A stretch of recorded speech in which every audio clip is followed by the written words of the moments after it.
Welcome to the deep dive. Today we're going to be tackling large language models and how they handle long context, something I know you're interested in. We're diving into those excerpts you sent over from that research paper, the one called L2M, Mutual Information Scaling Law for Long Context Language Modeling. Yes, it really does. It sounds pretty complex, but I think it has some really cool insights about what might limit how far this technology can go. Yeah, it really does get to the heart of what makes some LLMs better at long context than others, and even hints at this connection to how human language is structured itself. Okay, so before we get too far into the findings, can you remind me why long context is such a big deal for LLMs? I know it has to do with things like understanding a whole document or like having a back and forth conversation, but what are some of the really exciting things it unlocks? Yeah, you're exactly right. Long context is super crucial for tasks that require understanding relationships between pieces of information that are really far apart. So think about summarizing a book, right? Or engaging in a dialogue where you need to remember previous turns, or solving a complex reasoning problem where the solution kind of depends on lots of different steps. Right. And the paper even mentions real-world examples like GPT models using long chains of thought to problem solve, and DeepSeek models being super efficient at these kinds of tasks. So basically, the longer the context an LLM can handle, the more human-like its reasoning becomes, Yeah, right? you could say that. It's about being able to connect the dots over longer stretches of information, which is something we humans kind of do naturally. Got it. Now, the paper uses this concept called mutual information to measure how information in a text is related. Right. Can you explain that a little more? It sounds kind of abstract to me. Yeah, mutual information, or MI, basically tells us how much knowing one thing helps us predict another. Okay. So in this case, it's applied to text. So how much does knowing one part of a text tell us about another part, right? So if the MI is high between two parts of a text, it means they're closely related. But if it's low, they're more like separate, independent pieces of information. Precisely. And the researchers in this paper, they actually talk about two types of mutual information, bipartite and two-point. Oh, two types. Okay, now I'm intrigued. Tell me more. So bipartite MI, it looks at the relationship between two large chunks of text, so kind of like comparing two chapters of a book, whereas two-point MI focuses more on the relationship between individual words, even if they're far apart in the text. So bipartite MI is about the big picture connections, while two-point MI zooms in on how individual words relate to each other over long distances. Exactly. Okay, that makes sense. How does this all tie back to LLMs and their ability to handle long contexts? Well, that's where things get really interesting. So the researchers discovered that this bipartite MI, the way large chunks of text relate to each other, it actually grows in a very predictable way as the length of the text increases. And get this, it follows a power law. It's kind of similar to what you see in natural phenomena like earthquakes or social networks. Oh, a power law. That's kind of unexpected. So the longer the text gets, the more interconnected the ideas become. And this connection strengthens faster and faster, not just linearly. Exactly. And this specific power law, it's known as the relaxed Hilbert conjecture. And they actually tested it out with real LLMs like Llama and DeepSeek on huge data sets like books and Wikipedia articles. Wow. And it held up. So this isn't just some abstract theory. It actually seems to be baked into how language itself is structured. So there's this underlying mathematical pattern to how information and language is connected. But how does that impact the LLMs themselves? Does this power law limit their capabilities in some way? That's the big question, right? And this is where the researchers introduced their most groundbreaking finding, the L2M condition. L2M, what does that stand for? It stands for Long Context Language Modeling Condition. And it essentially states that for an LLM to accurately model long context, its internal memory, or its history state, needs to grow at least as fast as the bipartite MI, that power law we were just talking about.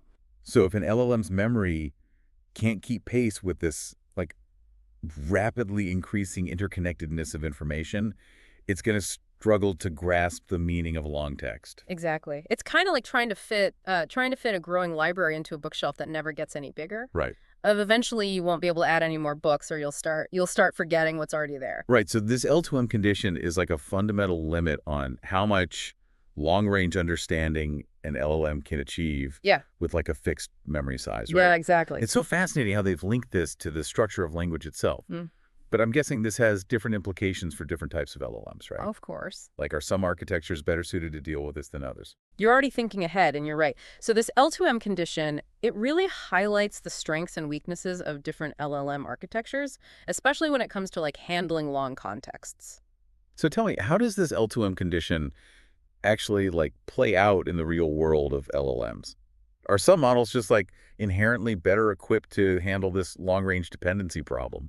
Well, that's a great question. The paper looks at two popular architectures, transformers, which you've probably heard of, Right. and then state space models, or SSMs. Yeah, I'm more familiar with transformers mainly because of all the buzz around models like ChatGPT. What makes them stand out in the context of this L2M condition?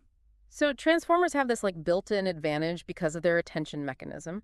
The way they store information using these key value pairs, it actually allows their history state to naturally grow as the text gets longer. So it's like they have an expandable memory that just like adjusts to the amount of information they need to process. Does that mean they automatically satisfy the L2M condition? Essentially, yes. As long as the transformers are designed to allow their memory to grow with that sequence length, yeah, they inherently meet the requirements of the L2M condition. That makes sense. What about SSMs? How do they stack up against transformers in this regard? So SSMs, along with some other architectures like RNNs and those using linear attention, they have what's called a fixed history state, meaning their memory doesn't scale with the length of the text. So no matter how long the text gets, they're stuck with the same limited memory capacity.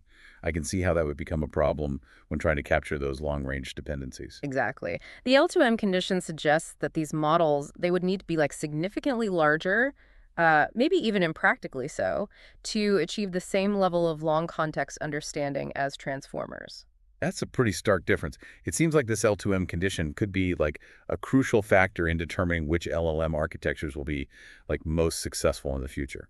It certainly provides a new perspective, on evaluating LLM performance. And the researchers didn't just stop at the theory. They actually conducted experiments to see how these different architectures performed in practice. Oh, I'm all ears. What kind of experiments did they do?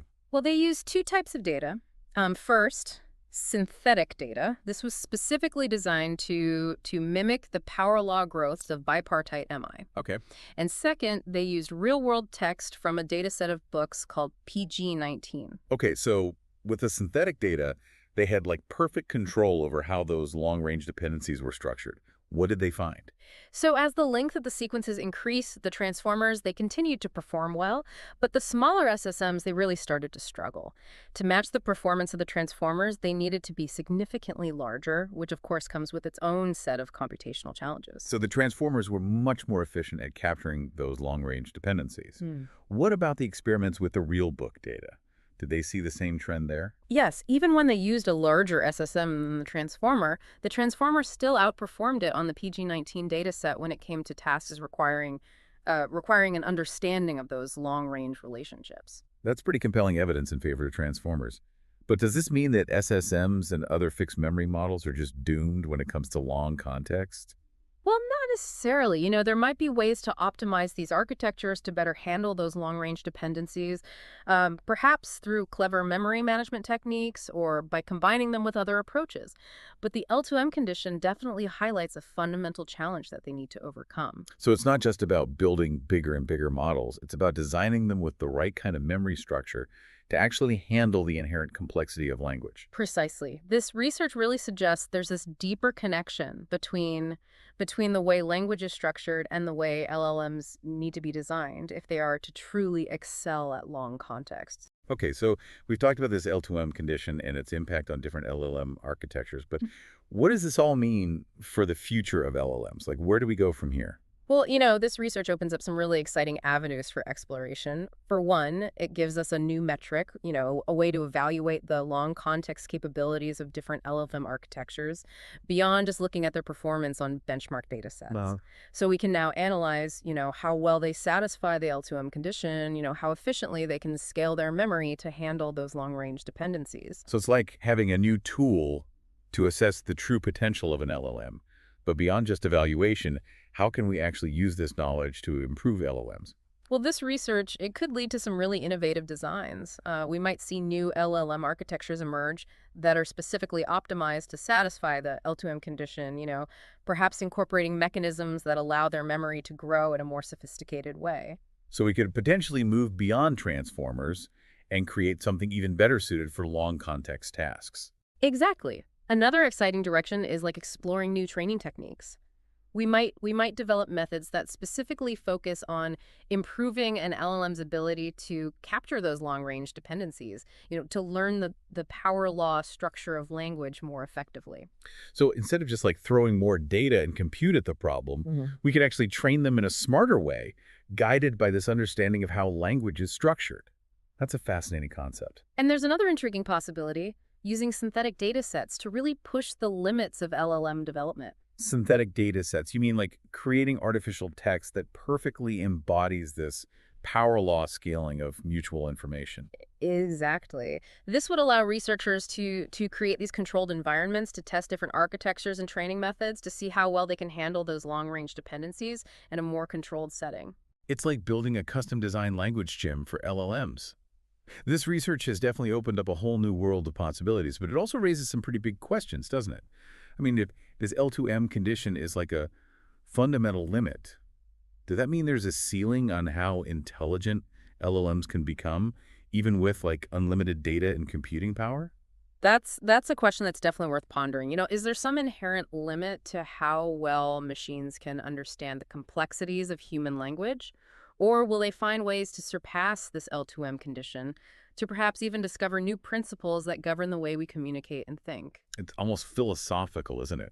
We're not just talking about building better language models. We're talking about the nature of intelligence itself. Yeah, it's like mind-blowing to think that something as simple as how information is connected in language can have such like profound implications for the future of AI, you know.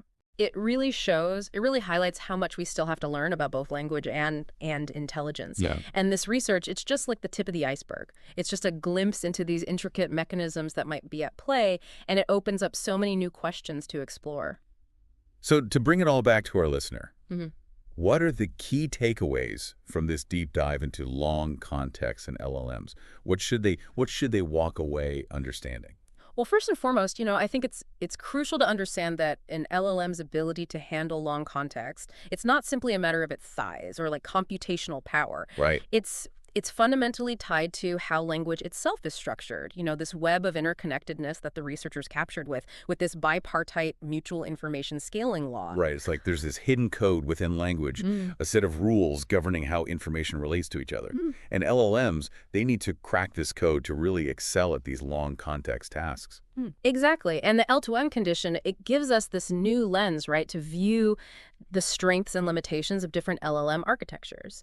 Transformers, with their ability to scale their memory dynamically, they seem to have a natural advantage, right? Right. Other models, they face this significant challenge in keeping pace with this power law growth of interconnectedness. Yeah, it's like this fundamental design principle for building LLMs that can like truly understand and reason over these long stretches of text. Mm. But, this research also leaves us with some really intriguing questions about the future.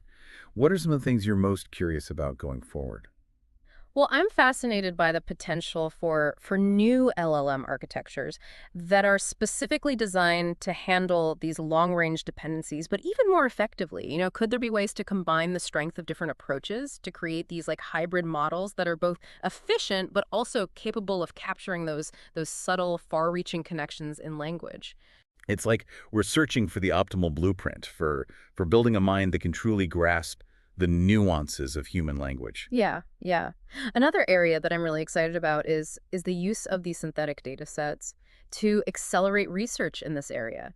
Being able to create this artificial text that perfectly embodies these scaling laws. It could unlock this whole new level of control and precision in studying how LLMs learn and evolve. Yeah, it's like having a custom-built laboratory for exploring the very essence of language and intelligence. So as always, we want to leave our listener with something to ponder, a thought to spark their own deep dive into this topic. How about this? Could there be other, even more fundamental scaling laws governing the structure and complexity of language? Laws that we haven't even discovered yet. Right. Could our current understanding of how information relates to each other in language be just this tiny glimpse of a much, much richer and more intricate tapestry? That's a question that really gets you thinking. Are there these hidden dimensions of language that our current models are just completely missing? Dimensions that might be like crucial for achieving truly human-like AI. It's definitely a question worth exploring. I encourage you to delve deeper into this research, read the paper yourself and draw your own conclusions. And we hope you'll join us again for future deep dives into the cutting edge of knowledge and discovery. Until then, keep learning, keep questioning, and keep exploring. Thanks for joining us on the Deep Dive.